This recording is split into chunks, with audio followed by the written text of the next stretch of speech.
So could it be the presentation, the way the gospel has come across, or the way we presented it? Yeah, and it's all in what we choose to emphasize. There's a large nationwide network of radio stations that's called K-Love. They play contemporary Christian music. And their tagline is safe for the whole family. So they're obviously targeting mothers there who are driving their kids to piano lessons in the minivan and these sorts of things. Well, young boys are sitting in the back of the minivan and they hear Christianity is safe for the whole family. Christianity is safe for the whole family. So when the boys reach 13 and 14 and 15 and their testosterone is raging and they're looking for an adventure, do you think they're going to go to Christianity? No, because Christianity is safe for the whole family. So we tend to emphasize those aspects of Christianity. It's a thing of safety, it's a thing of caution, it's a thing of peace, it's a thing of gentleness, meekness. And then the other big emphasis in the church today is on relationships. 30 years ago, I had never heard a sermon preached from the pulpit about relationships. Most pastors didn't even consider relationships a topic worthy of a sermon. Today,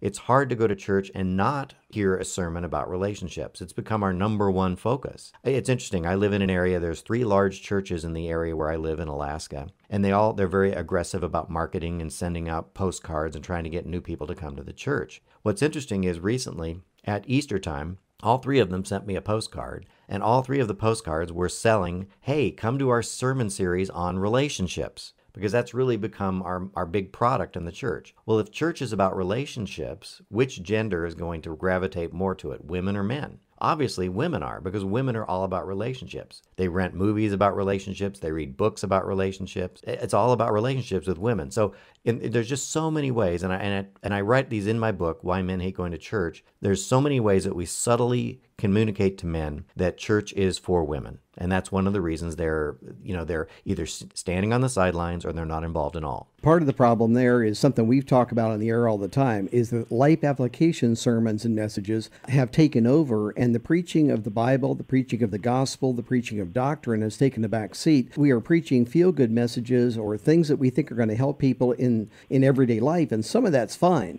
But the actual preaching of what the gospel is, what the gospel says, and the strength and power of Jesus, that stuff is left really in a secondary mold. And by the way, you're listening to Understanding the Times Radio with Jan Markell, and sitting in for this segment is Eric Barger and Larry Kutzler. Let's walk this through a little bit. As a man, I walk into a church. What do I need? What will really draw me into this church? Paint that picture for us. Well, I hate to say it, but the most important factor is the pastor. I mean, it shouldn't be this way, but it is. I speak to men and women all over the world about their church experiences. And when I speak to women, it's interesting. When they describe their church, I say, describe your church to me. Oh, there's the most wonderful people there.